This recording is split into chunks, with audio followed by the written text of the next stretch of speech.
Assalomu alaykum do'stoni aziz. Integralро hisob kuned. Aknun ما میدونیم که تانگنس x برابر با سینوس x تقسیم کوسینوس x.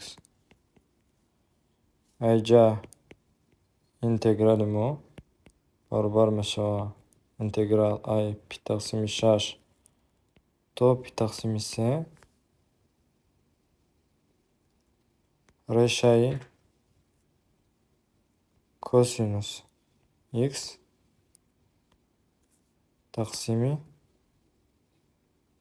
ریشه کوسینوس x جمع ریشه سینوس x. برای که تانگنس هم ما نوشتیم سینوس x تقسیم کوسینوس x dx.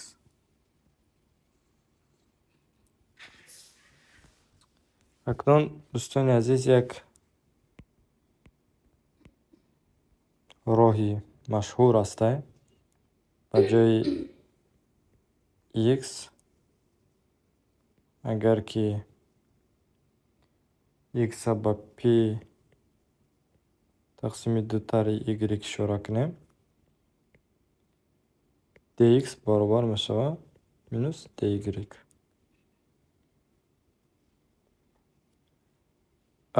ساحه باشه ساحه y برابر p تقسیم 2 تر x میشه. x ما ای پی تقسیم 3 تا ای پی تقسیم 6 تا پی تقسیم 3 را بود.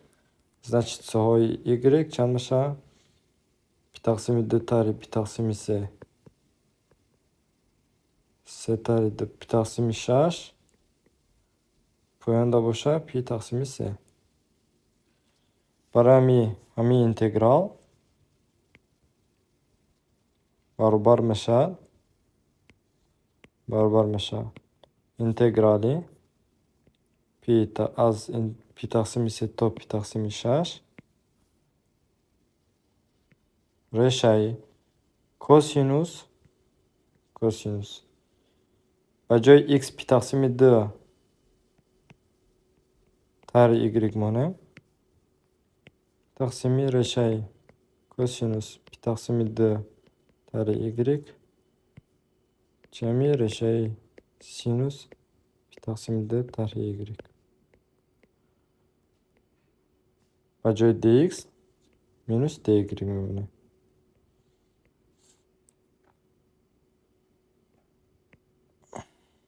اکنون باز ما میدونیم از خاصیت اینتگرال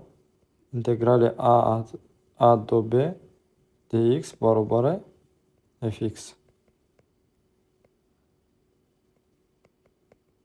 dx برابر با مینوس اینتگرال I b تا a fx dx. یعنی هم مینوسی که پیش dy ده هسته فقط جای حدودا ما میتونیم عوض کنیم. از پی تقسیم 6 تا پی تقسیم 3 کوسینوس پی تقسیم 2 طرح y میشد سینوس y ریشه سینوس y تقسیم ریشه سینوس y جمع ریشه کوسینوس y ضرب dy مینوس جو حدودا را که یا خیلی شده.